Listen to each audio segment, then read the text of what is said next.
Okay, I want to tell you a story about my great uncle John Casper. So,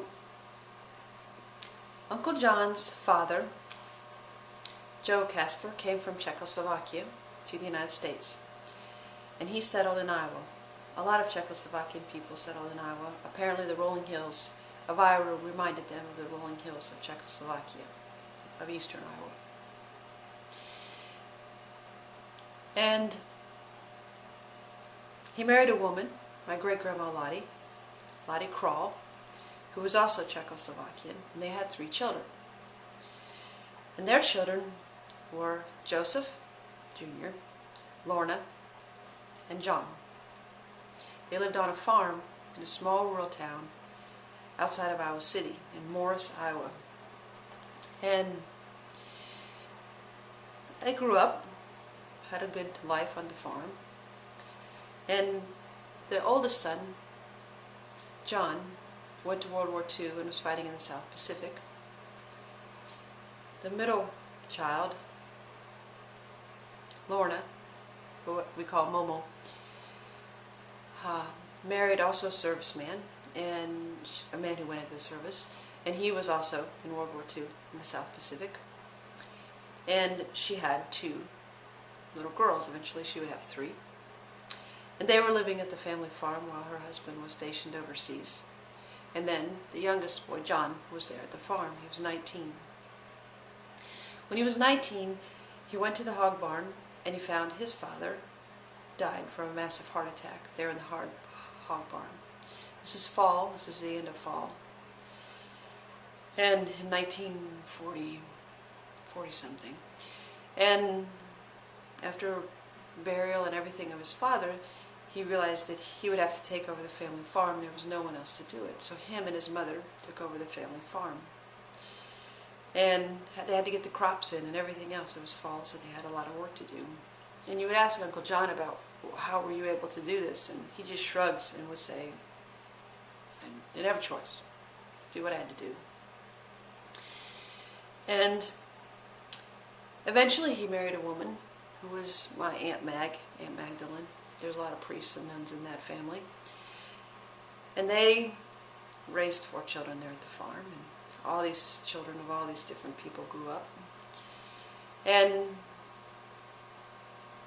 the family stayed close, and the farm stayed in the family, and people would always go back in the summer to visit the farm. And my grandfather, on my other side of the family, helped out with getting the crop in that fall when Joseph Sr. died. So I would ask about that. Why did he help? It really wasn't a direct kin. William Sanger helped because it was the right thing to do. And that's what people did. They helped their neighbors. So why am I telling you all this? Why do you care? Right? Why? Who cares about my family, right? I'm telling you this because when we find out who our families are, we find out who we are. And the more we learn about our families, the more we learn about ourselves. And your families have 100 great stories just like my family does. But you don't know those stories unless you ask, and unless you listen, and unless you pay attention to what people are saying, especially old people. Always listen to old people. So this week my grandpa John died at age 87. Aunt Mag's still alive, age 87. So this is, I'm a descendant of Lorna, of Momo. That's my grandmother. And this is the last, basically the last of this generation who died. And so I was debating whether or not to go to Uncle John's funeral. And I thought, oh, I just can't go. I have too much work to do. I'm teaching these classes. They're online classes. I just can't pull this off. And I went back to another funeral that I wish I would have went to in college, and I didn't go because I had too much work to do, and it was final exam time. And I always regretted not going to that funeral. And like my sister Mim said, she says, you never regret going to a funeral. Ooh, man, that was sharp, wasn't it?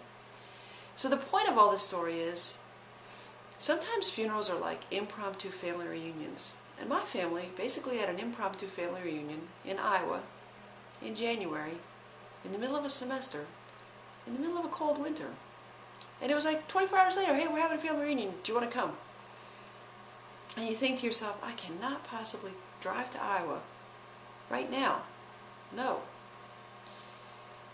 But whatever it is for you, people, make it work. Go to the funeral. Go to hear the stories. Go. Go to be in a room full of Czechoslovakian people that are all under 6 feet tall, that all wear crazy prints and crazy plaids, that all laugh loud and drink lots and go to confession lots and cuss crazy amount, because you're going to find out who you are when you go, and you're going to find out why you do some of the things you do. And finally, we talk about self-care and we don't model it. We don't do what we know keeps us healthy. The healthiest thing for me to do this week was to take my mom, meet my sister, go to Iowa.